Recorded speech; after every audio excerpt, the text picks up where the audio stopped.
Hello प्यारे विद्यार्थियों, प्यारे मित्रों। गतिमान आवेश और चुंबकत्व, आज हम बात करेंगे अगली क्लास में अपनी आवेशों की जो गति है विद्युत क्षेत्र में या चुंबकीय क्षेत्र में, और अगर कोई धारावाही चालक है उस पर कोई बल लगता है चुंबकीय क्षेत्र में, साइक्लोट्रॉन, ये सब चीज़ें हम पहले से अपनी पिछली क्लासेस में पढ़ चुके हैं। यहाँ पर अब एक महत्वपूर्ण बिंदु है, जैसा कि अध्याय का नाम है गतिमान आवेश और चुंबकत्व। तो चुंबकत्व की बात हो रही है। अब चुंबकत्व पे पहुंच गए हैं हम लोग, ठीक। और ये एनसीईआरटी के मुताबिक है पांचवा बिंदु, विद्युत धारा अवयव के कारण चुंबकीय क्षेत्र, बायो सावर्ट नियम। बायो सावर्ट नियम से पहले एक नियम आया है ऑसर्टेड 1820। अब ऑसर्टेड 1820 में क्या है, 1820 में ये बात आ गई थी कि अगर किसी चालक में विद्युत धारा बहती है तो उसके चारों तरफ एक चुंबकीय क्षेत्र उत्पन्न हो जाता है। तो बिल्कुल इस चैप्टर के बिल्कुल शुरू में इस बारे में बात हुई है कि ऑसर्टेड जो है, और यहाँ पर हम देखेंगे इसमें थोड़ा सा, बिल्कुल शुरू में हम देखेंगे इस बात को। तो यहाँ पर एक हेस क्रिश्चियन ऑसर्टेड 1770 से 1851, डेनमार्क के भौतिक विज्ञानी एवं रसायनज्ञ कोपेनहेगन में प्रोफेसर थे। उन्होंने यह देखा कि किसी चुंबकीय सुई को जब एक ऐसे तार के पास रखा जाता है जिसमें विद्युत धारा प्रवाहित हो रही हो तो उसमें विक्षेप होता है। यानी चुंबकीय सुई जो होती है, मैग्नेटिक नीडल जिसे बोलते हैं, जिसमें नॉर्थ और साउथ पोल होते हैं, कंपास नीडल बोल देते हैं उसको, तो उसमें विक्षेप होता है। ये बात आ गई थी 1820 में। लेकिन यहाँ कोई सूत्र नहीं आया, कुछ जानकारी नहीं आई भाई किस सूत्र से हम निकालेंगे विद्युत धारा के कारण चुंबकीय क्षेत्र, ऐसी कोई बात नहीं आई। इसके बाद फिर मैक्सवेल ने थोड़ा आगे बढ़े 1864 में, 1864 यानी देखिए कितने साल गुजर गए, 1820 से 1864 पे मामला पहुंच गया। लगभग 40 साल से ज़्यादा हो गए, 40-44 साल की बात हो गई। तो मैक्सवेल ने फिर बताया कि वास्तव में जो प्रकाश वास्तव में विद्युत चुंबकीय तरंगें हैं, यानी जो प्रकाश है वास्तव में वह विद्युत और चुंबक, यानी विद्युत क्षेत्र और चुंबकीय क्षेत्र से बनी हुई तरंग है। ये बात उन्होंने दी और फिर उन्होंने कुछ इसके समीकरण भी दिए। 1820 से 1864 के बीच में बहुत सारी बातें आई, बहुत सारी खबरें आई, बहुत सारी खोज हुई। अब इसके बाद यहाँ चुंबकीय क्षेत्र धारावाही चालक के आसपास देखा गया, चुंबकीय सुई से उसको देख लिया गया। ये बात पहले ही आ चुकी है 1820 में, ठीक। अब यहाँ जो है हम आगे पहुँच गए बिल्कुल। अब हम कह रहे हैं कि अगर किसी चालक में धारा है, अगर किसी चालक में विद्युत धारा है तो चुंबकीय क्षेत्र की गणना कैसे करेंगे। तो यहाँ पर एक नियम है और नियम में एक सीमा है, देखिए बहुत बड़ी लिमिट है इस नियम के अंदर।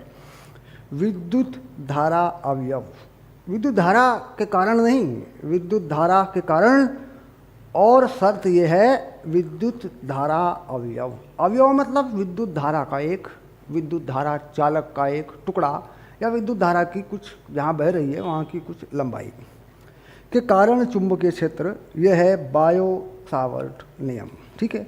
तो बात समझ में आ रही है कि भाई बायो सावर्ट नियम जो है विद्युत धारा अवयव के कारण बताएगा, ठीक। तो लिख देते हैं एनसीईआरटी के मुताबिक 4-5 ये बिंदु है और नाम है बायो सावर्ट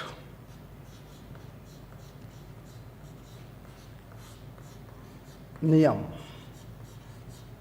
ऐसे बायो सावर्ट बोल देते हैं अंग्रेजी में बोल देते हैं बायो सावर्ट लॉ, ठीक। खैर अब इस नियम पर बात करेंगे हम लोग। अब देखिए यहाँ पर विद्युत धारा अवयव के कारण विद्युत क्षेत्र, तो धारा अवयव, सबसे बड़ी बात क्या है, ध्यान देना है, विद्युत धारा अवयव। अवयव से मतलब बोलते हैं छोटे से छोटा कोई टुकड़ा, कोई हिस्सा, ठीक। ये बात समझने की है के कारण चुंबकीय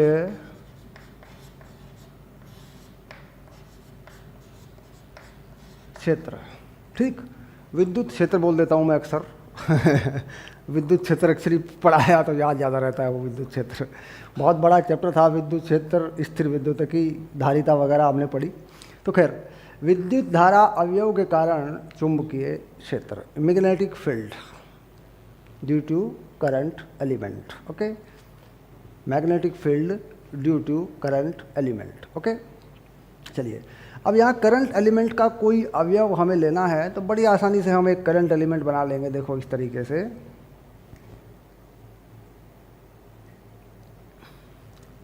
ये बनाऊंगा, देखो मैं करंट एलिमेंट, किसी भी आकृति का करंट एलिमेंट बना सकते हैं।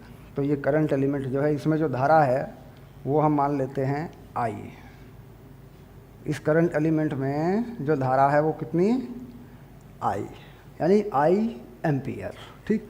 अब इस करंट एलिमेंट का एक टुकड़ा धारा अवयव का एक अवयव लेना पड़ेगा धारा की दिशा में। तो टुकड़ा जो बनाया, इसका छोटा सा टुकड़ा यहाँ बना लिया, देखो मैंने ये बना लिया इसका छोटा सा टुकड़ा, और इसको बना दिया मैंने धारा अवयव dl वेक्टर, ठीक। ये dl वेक्टर है।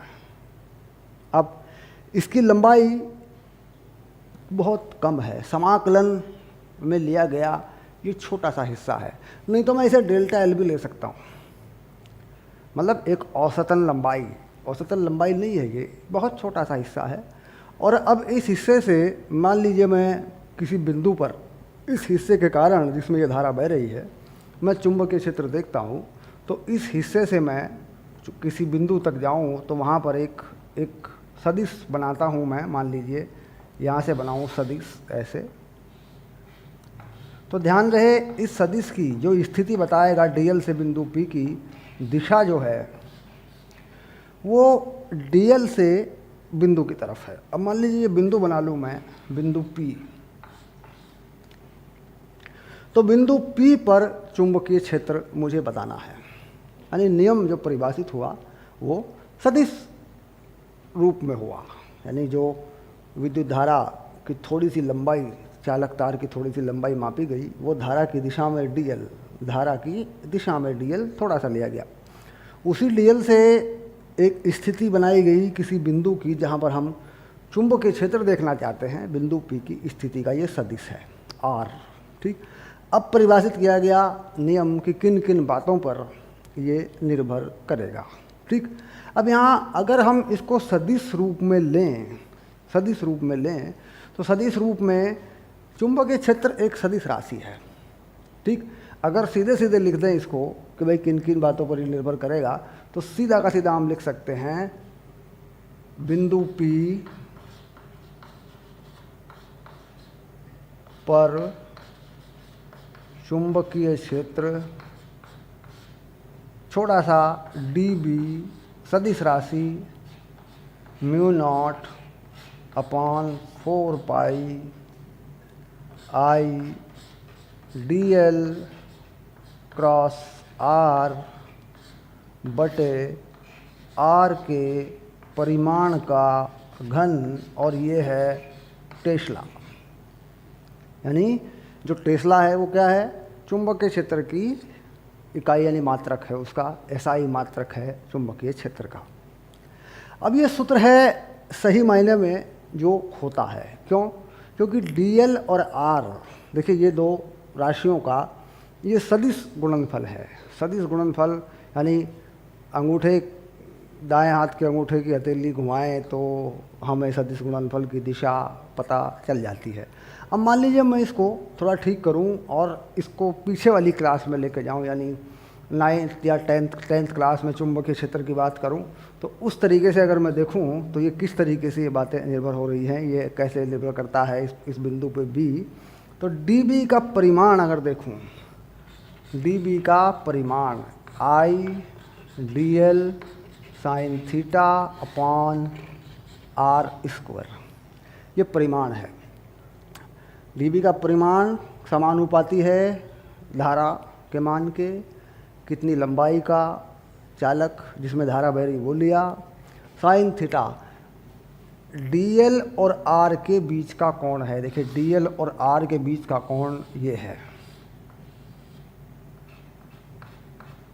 ठीक, ध्यान रहे, कुछ लोग क्या करते हैं कि इस कोण को भी लगा देते हैं, इस कोण को। ठीक, उससे गलत नहीं होता, क्योंकि हम जानते हैं कि साइन थीटा लिखा है, sine theta sine 180 minus theta, ये दोनों वैल्यू बराबर हैं। यानी इधर का भी लगाना चाहें तो इधर का भी लगा सकते हैं, लेकिन वास्तव में ये dl और r के बीच का कोण है। अब देखिए, अगर dl और r के बीच में कोई कोण बनता है और dl क्रॉस r होता है, ठीक, तो उसकी दिशा किस तरफ होती है? अब देखिए, dl से r की तरफ चलें तो हम इस दिशा में चलते हैं, यानी ये जो दिशा है ये थीटा की दिशा है, dl से r की तरफ, जो हमें बताती है सही मायने में कि चुंबकीय क्षेत्र की दिशा क्या होगी। जो मतलब बेसिक समझने वाली बात है, जो हमसे छूट जाती है, मैं उस पर आ रहा हूँ।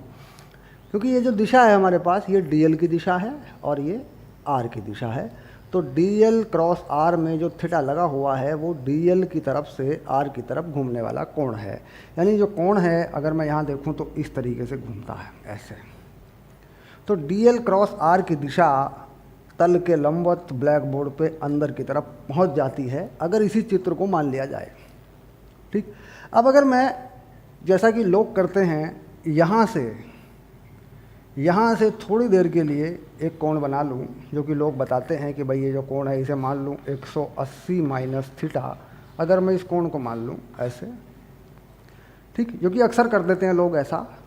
अब इसमें क्या करूँ, dl से r की तरफ, अगर इस dl से r की तरफ ले जाऊँ, ऐसे कोण को यूँ ले जाऊँ, ठीक, इस दिशा में यूँ ले जाऊँ, dl की दिशा से r की तरफ ले जाऊँ, तो ये जो है कोण इस तरीके से मुझे दिशा बाहर की तरफ बताता है, यानी जो कि गलत है, जो कि गलत है। तो दिशा सहित अगर निरूपित करते हैं तो कोण dl और r के बीच होना चाहिए। कुछ लोग यहाँ का एंगल भी थीटा लिख देते हैं, उसे भी थीटा लगा देते हैं, उसका गणितीय जो प्रभाव है वो उल्टा है, यानी वो गलत है। अगर मान लिया जाए, अगर सही तरीके से देखें तो ये गलत है, ये बात ही गलत है।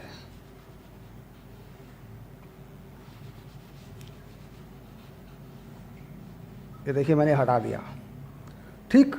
हाँ, यहाँ तक सिर्फ मान की बात है, अगर दिशा ना देखें फिर कोई बात नहीं है, फिर लगा सकते हैं, क्योंकि आप जानते हैं sine theta sine 180 minus theta के बराबर ही होता है।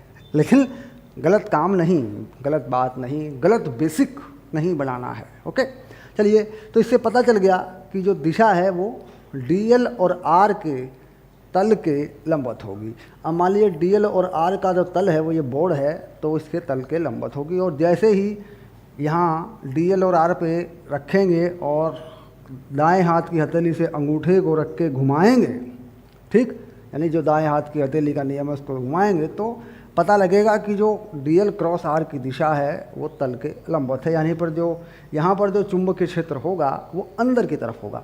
तो अंदर की तरफ दिखाए जाने वाले चुंबकीय क्षेत्र को क्रॉस कर देते हैं और यहाँ लिख देते हैं db, ऐसे वेक्टर। इस बिंदु पे क्या लिख दिया, db क्रॉस। बाहर की तरफ आने वाले चुंबकीय क्षेत्र को डॉट करते हैं। मान लीजिए ऐसा कर लेते हैं, ये ऐसा निशान है, देखो यूँ। इसका मतलब है कि इस प्लेन पे, इस तल पे चुंबकीय क्षेत्र बाहर की तरफ आ रहा है। खैर वो बात नहीं, यहाँ उसको नहीं दे रहे, कन्फ्यूज़न हो जाता है। देखो, छोड़ दो, दो दिशाएं होती हैं, पता लग गया। तल के लंबवत बाहर की तरफ आता है तो डॉट होता है एक छोटे से वृत्त में, सर्कल में, अंदर होता है तो क्रॉस होता है, ठीक। अब बात आई कि इसमें जो नियतांक है ये लगा है, देखिए μ0/4π। अब जो नियतांक है, अगर मैं इसे परिमाण में ही लगा दूं, μ0/4π I dl sine theta by r square, ऐसे। तो जो μ0 है अपॉन 4π है, इसका मान हो जाता है हमारे पास 10⁻⁻⁷। और इसके जो मात्रक हैं वो इन सब चीज़ों से तय होते हैं। देखिए कैसे बनाते हैं इसका मात्रक, μ0/4π में μ0 का मात्रक हम तय करते हैं। 4π का मात्रक तो कुछ होता नहीं है, 4 पाई तो आप जानते हैं एक गणितीय नंबर है जो वृत्त पर या गोलों पर उनके क्षेत्रफल या उनकी चाप की लंबाई, परिधि की लंबाई निकालने में इस्तेमाल होता है ना। तो म्यू नॉट के हिसाब से देखें तो मात्रक बन जाएगा। फिलहाल के लिए ये जो चीज़ है अगर इसे मात्रक में लिखेंगे तो एक मात्रक बनेगा tesla metre square. Tesla metre square. Current नीचे आएगी एम्पियर, मीटर नीचे आएगा ऐसे। तो ये मात्रक देखो ऐसे बन जाते हैं। अब एक मीटर को यहाँ से हटा लेंगे, है ना, तो क्या बन जाएगा ये मात्रक? फाइनल कितना हो जाएगा ये मात्रक? ये बन जाएगा, एक मीटर को ऊपर से हटा लें, नीचे आ गया मीटर, ऐसे बन जाएगा। देखो 1 मीटर, टेस्ला मीटर, और यहाँ से मीटर हटा लेंगे, ये देखो ऐसे, बस टेस्ला मीटर प्रति एम्पियर ये बन गया। अब यहाँ पे जो म्यू नॉट है इसे क्या कहते हैं? म्यू नॉट है निर्वात की चुंबकशीलता। निर्वात की चुंबकशीलता।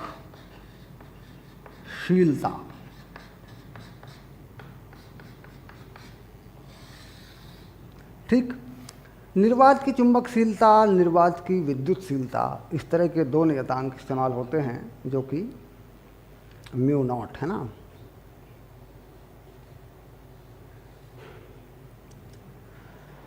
जो कि निर्वात में या वायु में भी इतना ही मान लेते हैं, हालांकि इसमें थोड़ा सा फर्क होता है वायु में और निर्वात में, लेकिन लगभग ये वैल्यू बराबर होती है। अब थोड़ा मान लेते हैं इसको, निर्वात की चुंबकशीलता या विद्युतशीलता। अब ये जो प्रयोग है इसका मतलब सीधा सीधा है कि ये चुंबकीय क्षेत्र का मान बता रहा है, ये कहाँ बता रहा? ये बता रहा है निर्वात में या वायु में। निर्वात में या वायु में ये चीज़ निकाली जा रही है। अब मान लीजिए इसको किसी ऐसे माध्यम में रखें, ऐसे माध्यम में इसको निकालें जहाँ निर्वात ना हो, तो क्या इस्तेमाल करेंगे? माध्यम की चुंबकशीलता। यानी अगर निर्वात ना हो, कोई माध्यम हो, मान लीजिए तार जो है, ये तार जो है किसी ऐसे माध्यम में पड़ा है जहाँ चुंबकशीलता कुछ और है निर्वात के बजाय, तो यहाँ पर क्या लगाएंगे?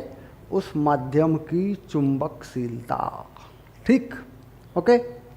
अब खैर इसकी वैल्यू हमें मिल गई, कांस्टेंट मिल गया, नियत मिल गया। अब देखिए इस चीज़ में थोड़ा सा परिवर्तन अगर करें कि ये चीज़ जो है उससे कैसे लाई जाती है। कुछ लोग क्या करते हैं, कई बार ऐसा कर देते हैं, हम भी कर देते हैं, लेकिन वो एक बढ़िया तरीका नहीं है वो। हम क्या करते हैं कि इसको बनाने की कोशिश करते हैं। हम क्या करते हैं, इस चीज़ को पहले परिभाषित करते हैं, फिर इसको बना लेते हैं, जो कि गलत तरीका है। आप अदिश राशियों के परिमाणों से सदिश तक नहीं पहुंच सकते, ये कोई तरीका नहीं है, गलत है वो रास्ता। फिर भी हम कर देते हैं कई बार, लेकिन जो गलत कर देते हैं मैं बताता हूँ कि हम गलती क्या करते हैं। हम इस रास्ते से वहाँ तक कैसे पहुँचते हैं, देखो कैसे बताता हूँ मैं। D B mu not I D L sine theta upon 4 pi are square, ये चीज़ है हमारे पास। अब हम क्या करते हैं, इसमें कई बार इस आर से ऊपर नीचे गुणा कर लेते हैं ऐसे, और यहाँ कर देते हैं D L R sine theta. इसको क्या लिख देते हैं, देखो D L R sine theta को क्या लिख देते हैं, बड़े मज़े की बात है ये, डी एल क्रॉस आर, ये लिख देते हैं। ठीक, जबकि ये बात कहीं नहीं है, कहीं गणित में नहीं है ऐसा। अगर मैं इसको लिखूं तो इसके साथ में एक दिशा आती है, एक दिशा का सदिश आता है। ठीक, और वो भी इकाई सदिश है, उसका परिमाण 1 होता है, ये बात सही है।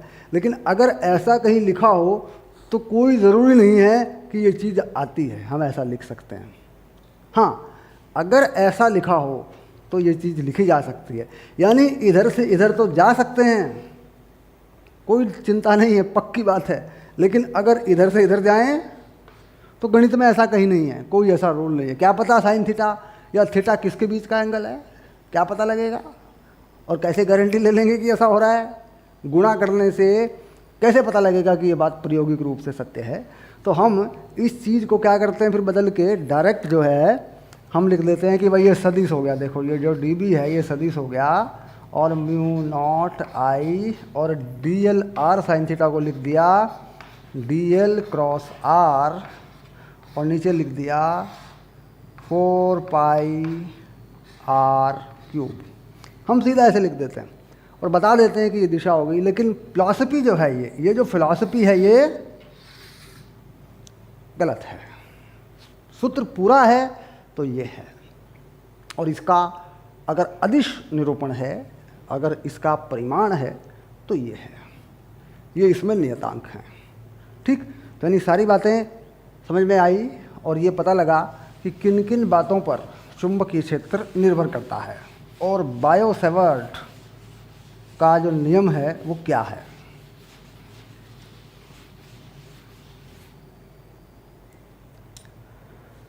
तो ये बना बायो-सैवर्ट का नियम और सही मायने में ये बन गया नियम। अब यहाँ देखना पड़ेगा कि इस r का जो परिमाण है वो मैं कैसे निकालता हूँ। μ0/4 की वैल्यू 10 की घात -7 है, वो मेरे पास होती है। dl क्रॉस r को अगर मैं परिमाण में कहीं लगाता हूँ तो मैं इसको लगा लेता हूँ, ठीक, और अगर मैं कहीं इसे सदिश रूप में लगाता हूँ तो मैं इसको लगा लेता हूँ। दिशा जो होती है b की या db की या चुंबकीय क्षेत्र की, वो दाएं हाथ की हथेली के नियम से निकाल सकते हैं। यहाँ पर एक चीज़ होती है मैक्सवेल कर्ल रूल, इसे बोल देते हैं मैक्सवेल कर्ल रूल। कर्ल मतलब लपेटा देना, लपेटा मारना। कर्ल का मतलब अंगूठे के चारों तरफ हाथ का लपेटा मारना। तो ये अंगूठे की जो दिशा है ये बन जाएगी चुंबकीय क्षेत्र की दिशा, और ये जो लपेटा मार रहे हैं ये dl वेक्टर से r की तरफ मार रहे हैं। देखिए dl वेक्टर ये रहा, ये dl वेक्टर है, ये वो बिंदु है, और ये नीचे क्या है, r है। तो dl वेक्टर से r की तरफ कर्ल कर रहे हैं, लपेटा मार रहे हैं, हाथ को घुमा रहे हैं, तो मैग्नेटिक फील्ड अंदर की तरफ। पक्का डन। तो बड़ा ही सिंपल सा और साधारण सी बात है। जो गलतियां हैं किस तरह की हैं, कहाँ होती हैं, वो सारी बातें मैंने आपको बताई। ये है आपका बायो-सैवर्ट नियम। अब नियम लगेगा कैसे, सवाल नियम का तो हो गया, चलो ठीक है, नियम याद हो गया, नियम का देख लिया हमने, नियम में जो इसका मात्रक है वो भी देख लिया हमने, टेस्ला है। अब नियम लगेगा कैसे, तो नियम लगाने के लिए ये जो नियम है इसको पकड़े रखते हैं, बाकी चीज़ों को हटा लेते हैं और नियम को लगाना शुरू कर देते हैं।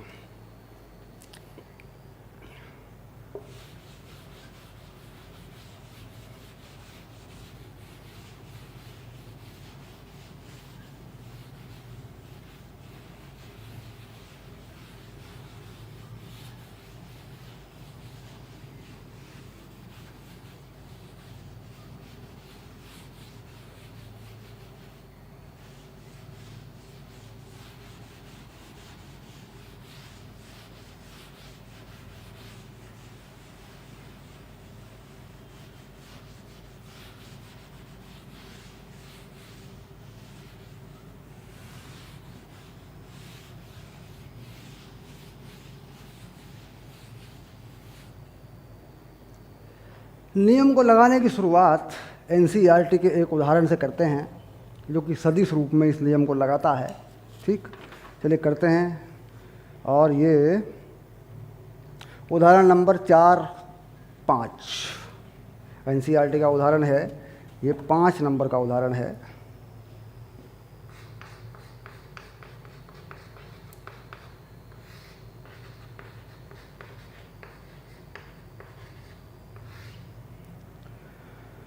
कोई विद्युत धारा अवयव, विद्युत धारा अवयव देखो ये रहा, ये है विद्युत धारा अवयव, इसका मान बता रहा है। कोई विद्युत धारा अवयव डेल्टा एल, ये है एक्स डेल्टा एक्स आई कैप, और डेल्टा एक्स का जो मान है वो है 1 सेंटीमीटर। सेंटीमीटर में नहीं चलने वाला, मीटर में बदल लो, ये हो गया 10 की घात -2 मीटर। ठीक, यानी विद्युत धारा अवयव जो है, अगर सही करके लिख दूँ इसको डेल्टा एल को, तो 10 की घात -2 आई कैप मीटर, ये हो गया। आई कैप, आई की टोपी, आई को पहना दी टोपी, तो इसका मतलब हो गया कि ये विद्युत धारा अवयव एक्स अक्ष पर है। ठीक, जिसमें कि एक उच्च धारा, अब इसमें धारा कितनी है, धारा है इसमें 10 एम्पियर, विद्युत धारा 10 एम्पियर मूल बिंदु पर स्थित है। यानी इसकी जो स्थिति है वो मूल बिंदु पर है। यानी अगर थोड़ा सा चित्र बना दिया जाए तो ये विद्युत धारा अवयव यहाँ मूल बिंदु पर स्थित है। ये है डेल्टा एल, मूल बिंदु पर स्थित है। ये देखिए, ये रहा डेल्टा एल, ठीक।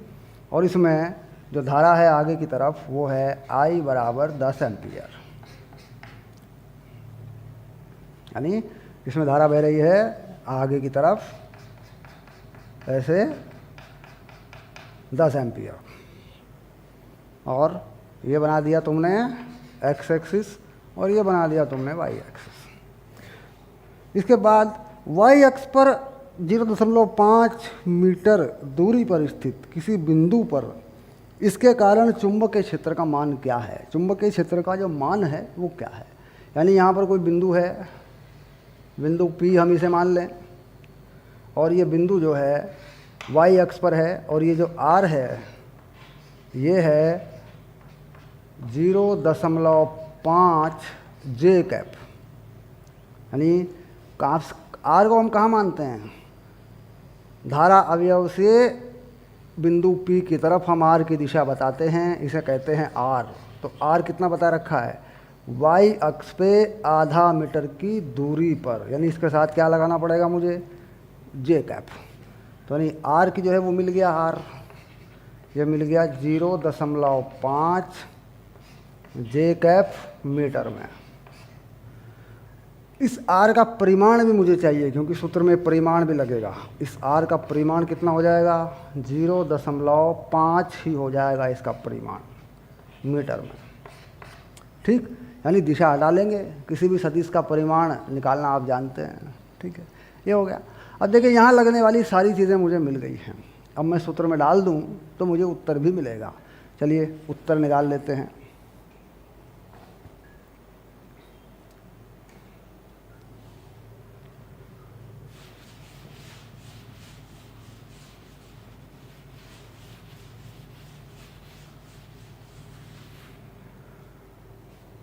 चलिए सबसे पहले μ0/4 पाई का मान लगा लेते हैं। ये होता है 10⁻⁷। करंट 10 एम्पियर है।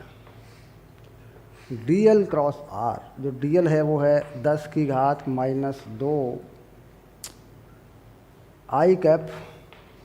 इसका क्रॉस हो रहा है 0.5 जे कैप से क्रॉस प्रोडक्ट सदिश गुणनफल, और नीचे है 0.5⁻3। ये रहा देखिए, ठीक। अब इसे हल करते हैं तो क्या मिलेगा? देखिए 10 की घात, यहाँ से देखिए 10 की घात को बैलेंस कर रहे हैं पहले। 10 की घात यहाँ कितनी है और एक यहाँ, तो एक बची माइनस में, -8 हो गई। देखो ये हो गई 10 की घात।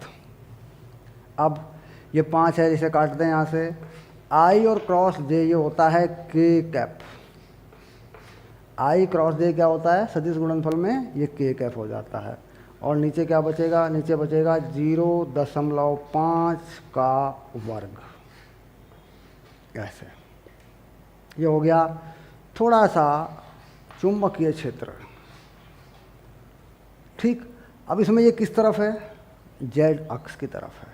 ये जेड अक्ष की तरफ है, यानी बाहर की तरफ निकलेगा। अगर मान लीजिए ये मान लूँ dl और ये मान लूँ बिंदु P, तो बिंदु P पर ये धारा की दिशा मान लूँ, तो देखिए बिंदु P पे फील्ड बाहर की तरफ निकलेगा, ठीक। दिशा समझ में आ रही है? K कैप निकल गई, ओके। और ये हो गया टेस्ला।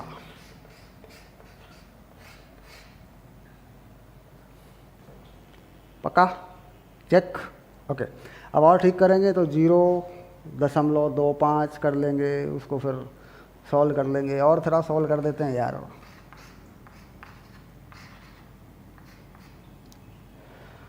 ये हो जाए 0.1/4, तो 4 हो जाएगा फिर ये।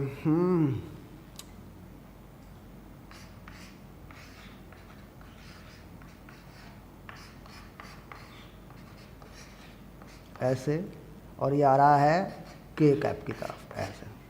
ठीक, अब इसे कर लेंगे 100/25 यानी 4, इसको 4 कर लेंगे। देख लो 4 हो जाती है ये चीज़, देखो ये बन गया 4, ये लो।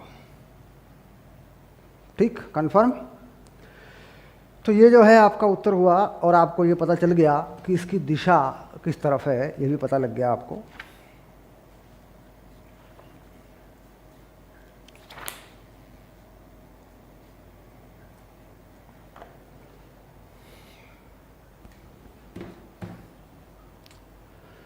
चलिए अब देखते हैं और कौन कौन से उदाहरण इस पर हो सकते हैं।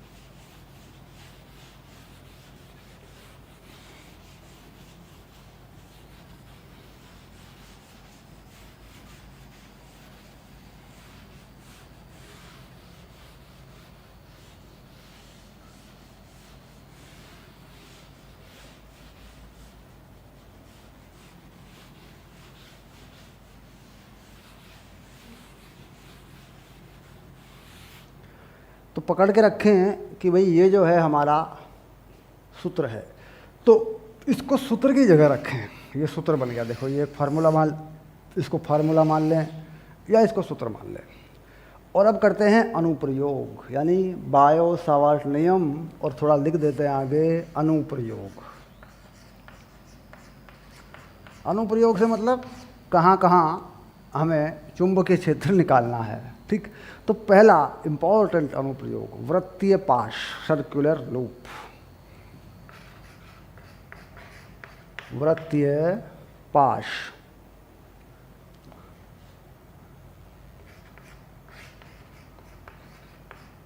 इसे बोलते हैं लूप के अक्ष पर चुंबकीय क्षेत्र। ठीक, बहुत ही इम्पोर्टेंट डेरिवेशन है ये। ठीक, इसको पक्का समझेंगे, और सूत्र जो फार्मूला है वो यही है। ठीक, अब ये फार्मूला चाहे हम परिमाण में लगा लें, चाहे हम इसे दिशा में लगा लें। ठीक, अब वृत्तीय पाश के अक्ष पर बनाने के लिए हमें उसे रखना पड़ेगा। पहले हम क्या करते हैं कि आगे की तरफ एक एक्स अक्ष बनाते हैं। देखो ये बना दिया, मान लो मैंने एक्स अक्ष, और यहाँ ये बना दिया मैंने वाई, और ये बना दिया मैंने जेड।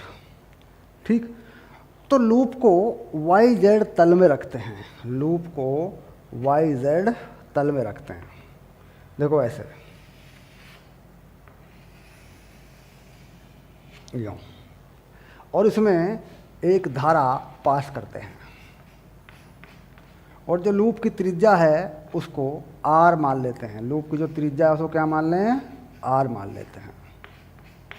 लूप की त्रिज्या को कहीं भी आर दिखाया जा सकता है ऐसे। और इधर से देखने पर, अगर इधर से देखें तो ये लाइन जो है गहरी जाती है, इधर से देखने पर लाइन हल्की आगे गहरी हो जाती है। अब इसका मतलब समझ लेंगे आप कि मान लीजिए इधर से देखने पर लाइन गहरी जाती है, इसका मतलब है कि देखने वाला इस तरफ खड़ा है, यहाँ देखने वाला यहाँ से देख रहा है, और देखने वाले के हिसाब से इसमें धारा वामावर्त है, यानी जो दिशा है धारा की वो वामावर्त है। क्योंकि जब तक धारा की दिशा न बताई जाएगी तब तक चुंबकीय क्षेत्र की दिशा का अनुमान लगाना मुश्किल है। ठीक, अब यानी आप समझ गए कि इसमें जो धारा है इधर से देखने पर वामावर्त है। ठीक, यानी वामावर्त है, तो ये जो हिस्सा है, ये इस गहरी लाइन के नीचे का हिस्सा ये उस तरफ है, और जो लूप है ये वाला जो हिस्सा है ये इस तरफ है। ठीक, यानी ऐसे घुमाऊँ, ऐसे मैं एक्स अक्ष ऐसे है और यूँ घुमा के लाऊँ ऐसे, तो ये जो हिस्सा है ये वाला, इधर वाला ये वाला हिस्सा, ठीक, इधर से एक गहरी लाइन केंद्र तक पहुंचेगी तो ये हिस्सा ऊपर की तरफ है और ये दूसरा हिस्सा उस लाइन के नीचे, ऐसे दिखाया जाता है। देखने वाले को ऐसे रखते हैं और उससे एक गहरी लाइन ले जाते हैं केंद्र तक, उसके बाद बताते हैं कि उसके सापेक्ष धारा वामावर्त है या दक्षिणावर्त है। तो इसका मतलब हो गया कि ये लूप है।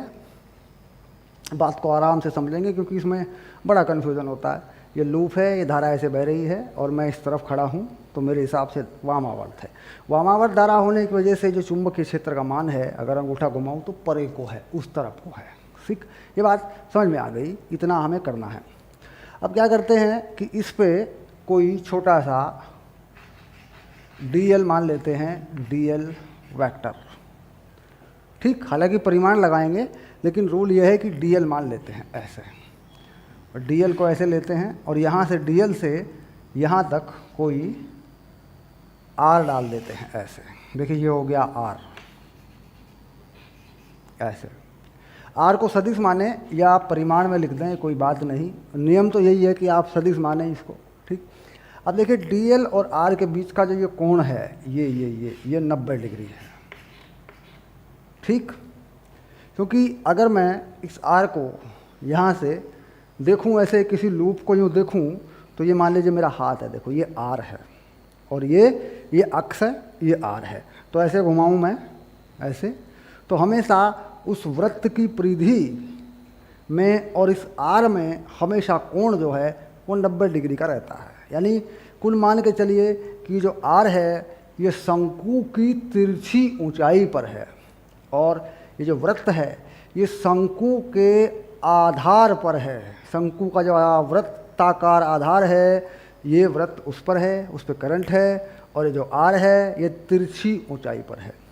और ये जो इस बिंदु की दूरी यहाँ से ले लेंगे, केंद्र से लेंगे इसको, ये रखेंगे x, ये मान लीजिए शंकु की ऊंचाई है। कुल मिलाकर इस तरीके से ये मामला है।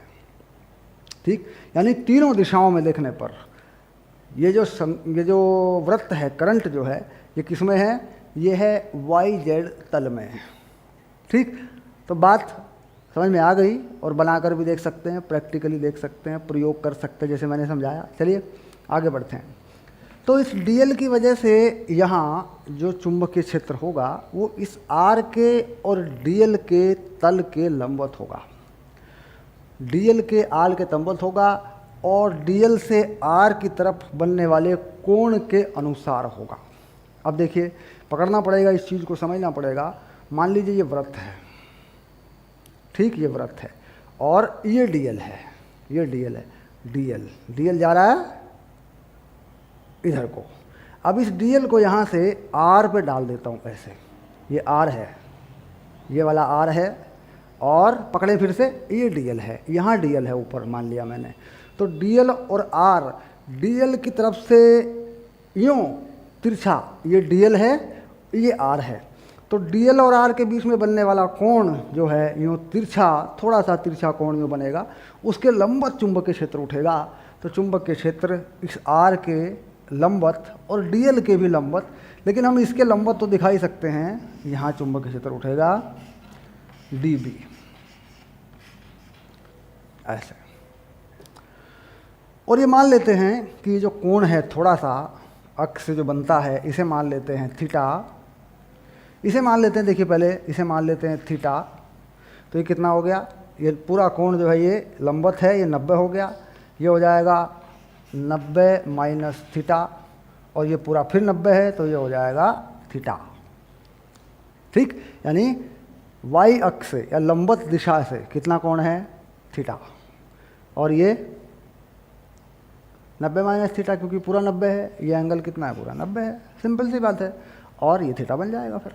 अब dB के घटक अगर बनाऊं तो ऊपर dB के घटक या अवयव बनेंगे dB कॉस थीटा, और आगे जाने वाले घटक dB साइन थीटा, क्योंकि थीटा के पास वाला अवयव या घटक होता है कॉस और उसके लंबवत होता है साइन थीटा।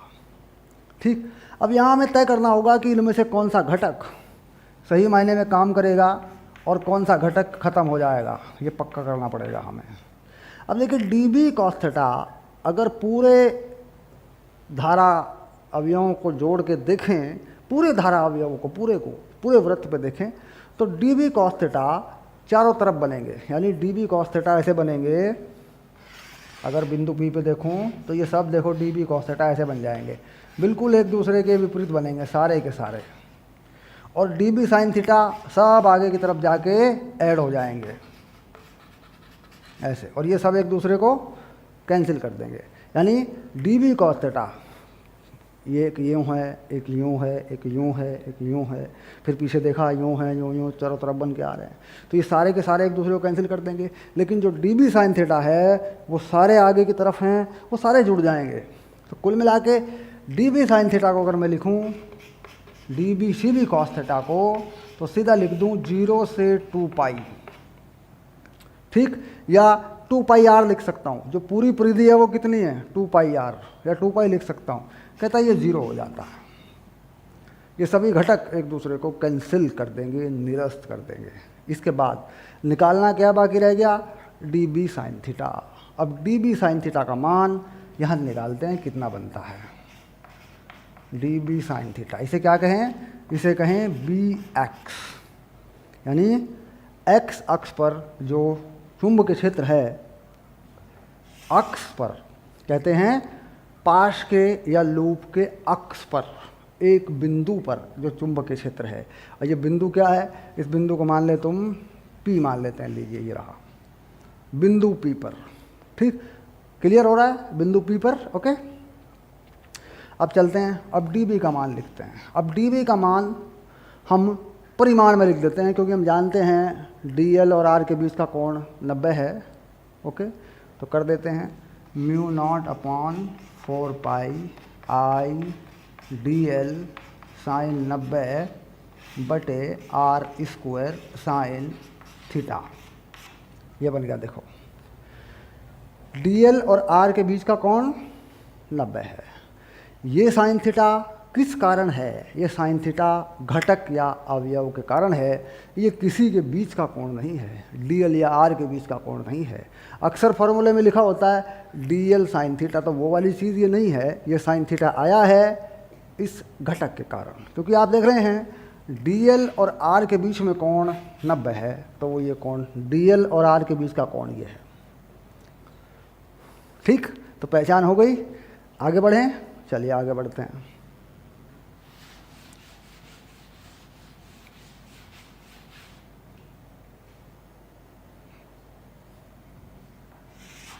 बी एक्स, ठीक, चलिए कर देते हैं, इसको हल कर देते हैं। देखिए म्यू नॉट आई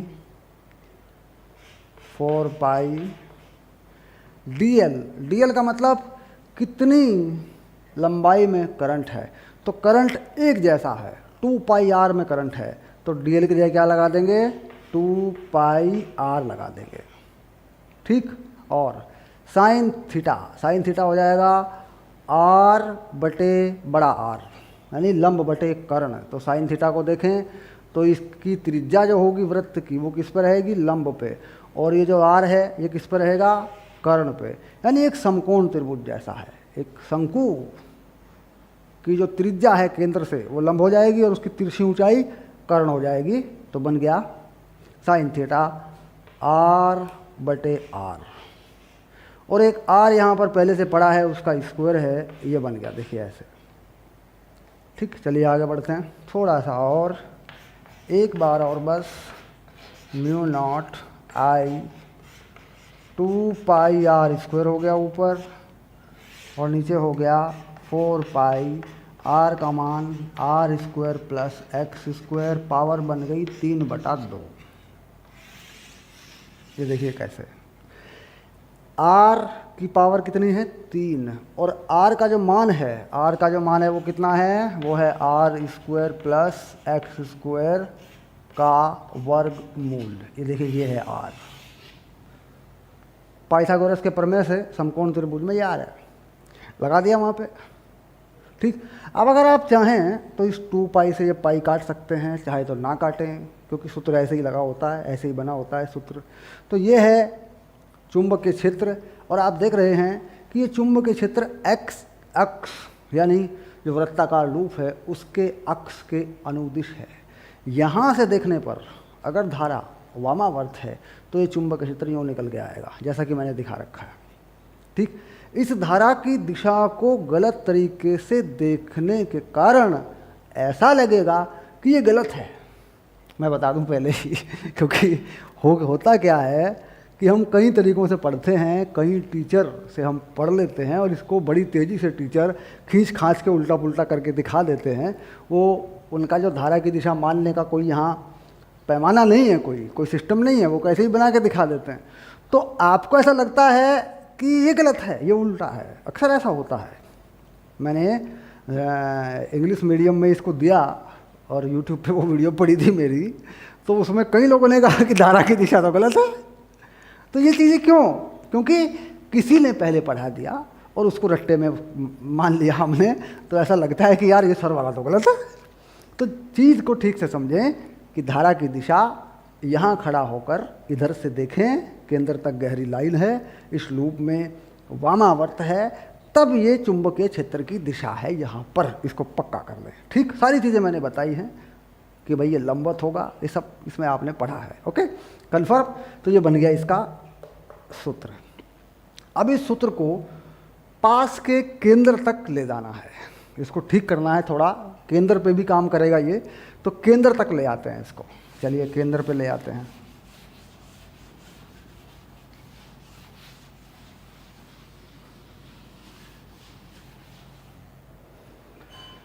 अब यहाँ पे बात क्या है, दो बातें हैं। एक तो इसको केंद्र पे ले आते हैं। अब ये कहता है कि जी इसमें अगर चक्करों की संख्या n है, यानी इसमें जो करंट है वो n बार घूमती है, n है, तो क्या करना है, इस करंट को n बार घुमाना है तो इसको n से मल्टीप्लाई कर देना है। देखो पक्का, ये देखो n लगा दिया मैंने। क्योंकि होता है करंट एक बार, दो बार, तीन बार, चार बार, तो करंट को n से गुणा कर देना है, जितनी बार भी घूमेगी। सिंपल सी बात है ये। अब इसको मैं केंद्र पर ले आता हूँ, वृत्ताकार लूप के केंद्र पर। अब पाश या लूप के केंद्र पर चुंबकीय क्षेत्र, ठीक, यानी B का मान, तो B का मान हो जाएगा क्या, x को क्या कर दें, 0 कर दें x को। देखो यानी जब हम केंद्र पे आएंगे तो x घटता घटता घटता घटता घटता घटता घटता घटता घटता 0 हो जाएगा, क्योंकि केंद्र से बिंदु P की जो दूरी है अक्ष पर वही x है। अब वो तो है नहीं, 0 कर दें उसको हम, तो ये सूत्र बदल जाएगा। देखो इस bx को b लिख दें और μ0 ni बटे 2r,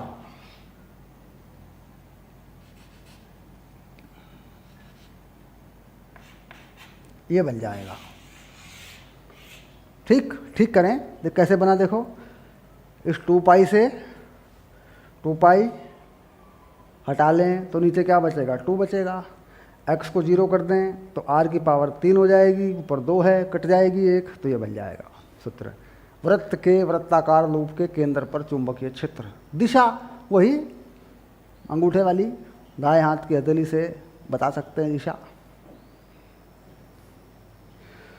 चलिए यहाँ तक हम पहुँचे, इसके बाद अगली क्लास में फिर लेते हैं, यहीं से जोड़ेंगे। मैं कुछ मिटा नहीं रहा हूँ यहाँ से, क्योंकि ये पूरा वीडियो जुड़ा हुआ है।